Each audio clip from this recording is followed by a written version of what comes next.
Hey everyone, it's Desiree, and I am here for Spellbinders, and we are going to create a birthday card using a die set from the Happy Collection by Sharyn Sowell. And hopefully I'm pronouncing that right. If not, I apologize.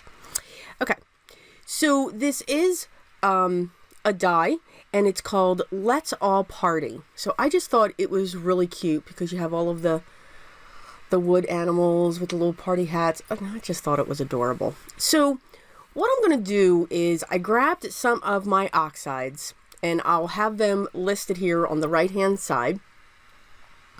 So instead of blending, I'm taking the ink pad direct to the paper, and I just want a section of that ink on this paper. So you can see I am kind of going in rainbow order.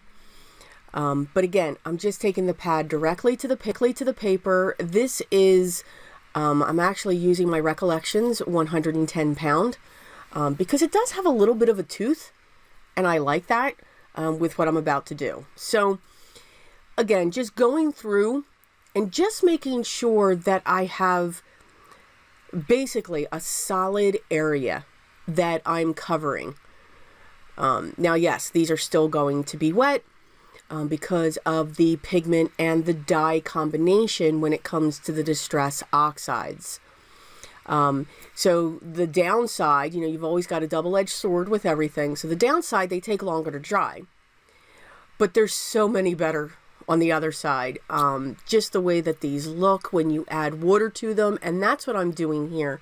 I'm going to spray them with some water, and I just let them dry naturally. I love the look, the way that the dye and the pigment separates in the water, and you get these different colors within the droplets. It oxidizes. It's just really kind of cool what goes on with those. And then I pulled in the Sparkle Silk by Fun Stamper's Journey and splattered that all over as well, just to give it a little bit of shimmer. Now there's one more color that I'm looking to add, of course, and this is my Hickory Smoke. And I just want to make sure that that's going to be big enough for the tree. I'm going to do the same thing. I'm going to spray it with water, and I'm going to add some of the droplets of the Sparkle Silk from Fun Stamper's Journey. And what's great is that comes in many colors. Yes. So once these are dry, and again, you can see the differences that you get when you just let them dry. Now, I could have lifted them, and then they would have been, you know, some white spots. I'm placing my die pieces down because I had an idea of how they were going to be laid out, and then I die cut them. So I'm going to use my tool-in-one to release them from the die, and they do release very easily. And I'm just going to get them ready. So you can see I've kind of got this rainbow color going on. I don't know, for some reason when I saw these little critters, I saw a rainbow, and that takes a lot. I love the look of a rainbow. I think they're gorgeous, but usually it's not something that I gravitate to. I do have a more vintage, grunge type style, if that makes sense. Edgy, you know, torn edges and all of that. Messy, we can call it that. But I think because I used the water in the silk, you know, it kind of gave it that, you know, different. It's not solid. I can go with that. So, and I did kind of choose a different color of a rainbow. So I grabbed my card base, which is 4 1/4 by 5 1/2. It's a standard A2 size, and this is going to be a side folding card. And what I did, I also grabbed a piece of pattern paper from one of Spellbinders' 6x6 paper pads. And I just chose something there. I love the butterflies. I thought it went really well with all of my other critters going on. And now I'm just going to place them. But I will be placing them in the rainbow order as it goes across the page. So I have the bear. He's reaching up. And he is also going to hold the cake. So he's kind of lifting the cake up there. Some of my critters will be propped up with some double-sided foam tape, because we always have to have dimension. So I'm actually, the separate die for the bird, and then there is a bird that sits in that tree, they actually kind of were the same shape and size. So I was able to place my die on top of that one so I could add a color to that. So you can see I started out with the warm lipstick, and then I'm going to be going into the dried marigold, and you'll just see it as it comes across. So again, using the mixture of the double-sided foam squares and the liquid adhesive, that's how you can get that dimension. Now you are always going to have dimension in some way, because again, you've used cardstock to color your pieces, and once you adhere them, you know, that helps give that as well.